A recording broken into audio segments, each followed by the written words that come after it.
Before we had this building, we were at a small little shop. My mom used to own this little building and she used to sell religious items. And where I originally started was her storage. And so one day I showed up to her and I said, this storage, I'm gonna convert it into my office. And she kind of looked at me kind of puzzled and said, why? And I said, because I'm starting my own business. And she kind of laughed and said, if you believe in you, I believe in you. And we started the project.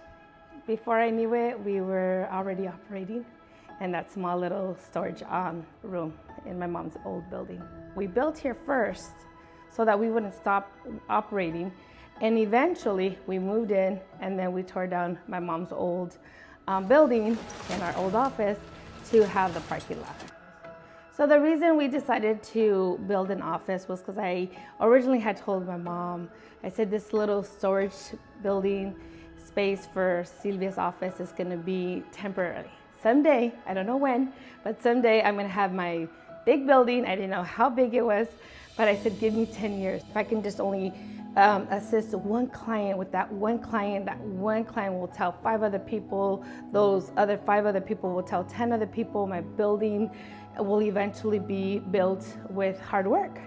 And if I can just have people believe in me, that I am the customer service, that I am the person to go to do taxes, that I am the person to do real estate and notary and all the other services that now we have, we'll eventually get to our goal. And the biggest goal was to service the community.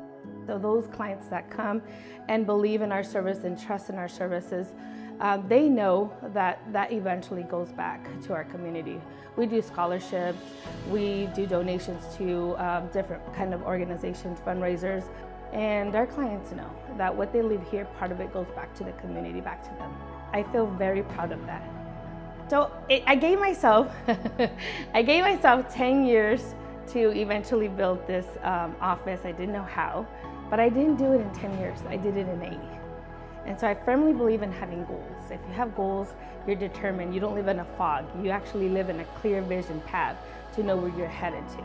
I was born and raised here, going to school here. I went to St. Joseph's Catholic School, and then eventually I graduated from Sunnyside High School. How can I give back to my community? Being not only that my children are being raised here and we live here. Well, moving forward, I feel like I've accomplished a lot as a team. I always feel like I can't do things alone. I need a team. I always consider myself as this big butterfly, and I have a bunch of little butterflies behind me, but I still have a lot to accomplish. My goal is eventually to have my own nonprofit so I can continue to service different organizations, in the fundraisers and the scholarships. Yeah, I honestly feel that I don't come to work. I feel that I come to play, and so does my team. And that's why I have never worked a day in my life, because I love what I do.